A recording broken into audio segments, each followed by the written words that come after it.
ধানের ন্যূনতম সহায়ক মূল্য বৃদ্ধির ফলে কৃষকদের মধ্যে উৎসাহ বেড়েছে। ফলে ধীরে ধীরে উন্নত হচ্ছে তাদের জীবনযাত্রার মান। আত্মনির্ভর হচ্ছে প্রতিটি কৃষক পরিবার। রাজ্যের কৃষকদের আয় দ্বিগুণ করার লক্ষ্যে রাজ্য সরকার যেভাবে কাজ করে চলেছে তা ইতিমধ্যেই সুফল দিতে শুরু করেছে।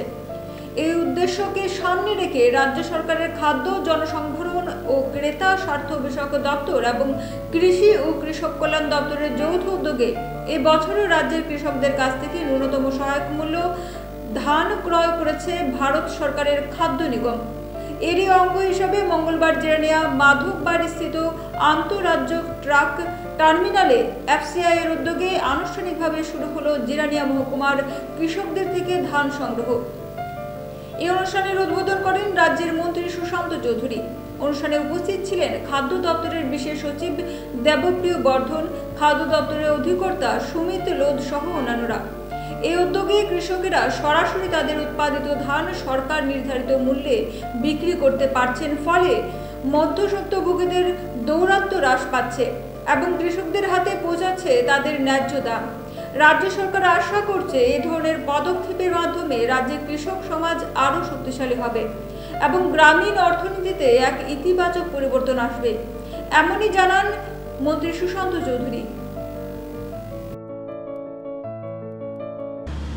দেখা যেত কৃষকরা যে অর্থ খরচ হচ্ছে ধান ফসল ফলাতে গিয়ে বিক্রি করে সেই অর্থ ফেরত আসছে না, তাই ইন্টারেস্ট তারা হারিয়ে ফেলবে। এমএসপি যখন ঘোষণা হলো, আমাদের সরকার যখন ঘোষণা করলো যে এমএসপি তে আমরা ধান ক্রয় করব, আমরা দেখি রাস্তার দুধারে যে ধান ক্ষেতগুলো, একবার ধান কাটা হচ্ছে, সঙ্গে সঙ্গে আবার জ্বালা ফেলা হচ্ছে, আবার ধানের জন্য সেখানে কৃষকরা মাঠে কোমর বেঁধে পরিবার সহ মাঠে নিয়ে যাচ্ছে। এটাই আমাদের জন্য, আমাদের লক্ষ্য এই জিনিসটাই ছিল সরকারের, মুখ্যমন্ত্রী, যে কৃষক ধান বা ফসল ফলাতে যেন উৎসাহ না হারিয়ে ফেলে। কারণ আমি যদি ধান ফসল উৎপাদন করলাম, আমি বিক্রি করতে পারলাম না বা মুনাফা পেলাম না, যে খরচ হলো আমি সেই অর্থ, আমার খরচটাও উঠে আসলো না, আমার সেই ফসল ফলিয়ে কি লাভ হলো? এতে করে খাদ্যশস্য উৎপাদনে যে স্বয়ংবরতা, তার থেকে আমরা পিছিয়ে যাচ্ছিলাম।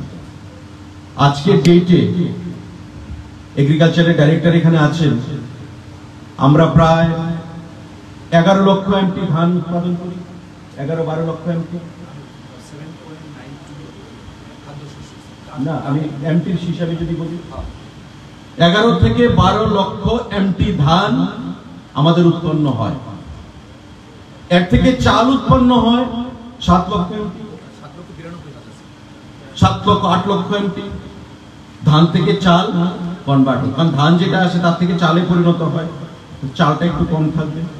তো ভাবুন, আমরা কিন্তু খাদ্যশস্যে স্বয়ংসম্পূর্ণ।